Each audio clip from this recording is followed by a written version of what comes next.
spending 5 minutes with me on the couch. My pleasure. Thanks for having me. I wanted to ask you today something a little bit about your past life and what you did before you created your company. So can you tell us a little bit about what life was like for Diana before the company?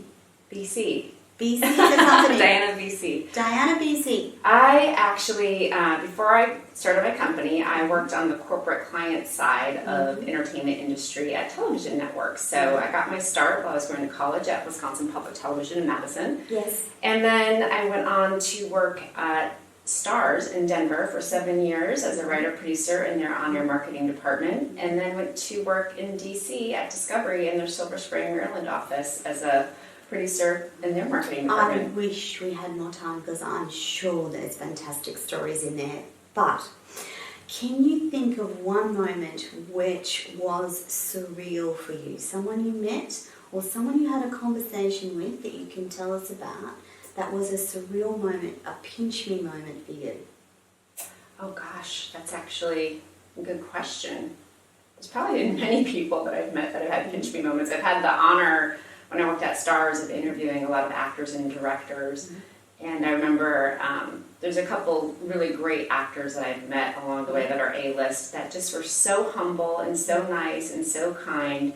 And it made me realize, too, because I've also interviewed some B or C-list actors along the way who were a little bit more diva, but the A were always so sweet and just so personable. And you realize they're A-listers because they're great to work with. Yeah. And professional, and they show up on time, do what they need to do, get it done, and with kindness all the way. Fantastic. So you did that for a substantial part of your career, and then you decided to start the company. Was there a defining moment that you thought, okay, this is what I'm going to do? I started my company by accident. Yes. So the company, I went to go from the client side to the vendor side, and the vendor company that I went to go work for, our parent company, got bought out by another company that was focusing on a need for consumer marketing and packaging design. And the side that I worked on was broadcast. Even though we had a great year, award-winning team, it happened to be the recession, and it was better for them to let us go. So I started my company during a recession in 2008 by accident, on my couch in my living room. But I had a friend from Discovery who called to give me a project, and she said, hey, I've got a project for you. And I said, well, I have bad news, DCN is closing. And she said, well, how about you start your own company and you do it? So I did. And it had never occurred to you until that moment that you wanted to start your own company? I had thought about it, but I think it was nice to just have that little extra encouragement. To do it and support, I'm guessing. Yes, because I could have just easily gone back to another corporate TV network job and stayed on that side, but to have a friend really encourage me, and what was really great too, it's another woman who encouraged me to open up a women-owned business. Yes. What's it been like as a woman in that side of entertainment and business? It's a good question, because I actually started in production, which was predominantly male. And I was one of the only women on a TV production crew. But ironically, in on-air promotions and marketing on the TV network side, there's a lot of really wonderful, amazing women working on that side of the industry. Fantastic. And so now you've got this amazing company. My last question, and in 1 minute, can you tell me what the big vision looks like in 5 years' time?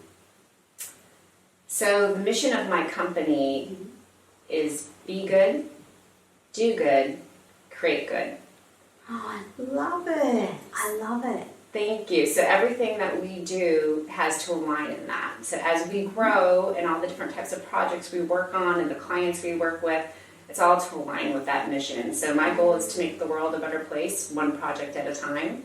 And if there's any space that could do with bettering, it would be media. Yes. But I would say the good news is media has been making lots of strides since I've been working in this industry. It's been a really important goal for me, not only as a woman, but also just to make sure we are giving a positive light and positive and empowerment to voices that aren't always heard, and making sure those are showcased in a positive light. So it's really important to make sure that we're representing a diverse representation of our audience too. Absolutely, absolutely. Diana, thank you so much. 5 minutes has gone way too quickly. We're going to need to have some more conversations. Thank you very much. Thank you, Toni. This has been great. Can I give you a hug? Absolutely. Oh, thank you so much for doing what you do.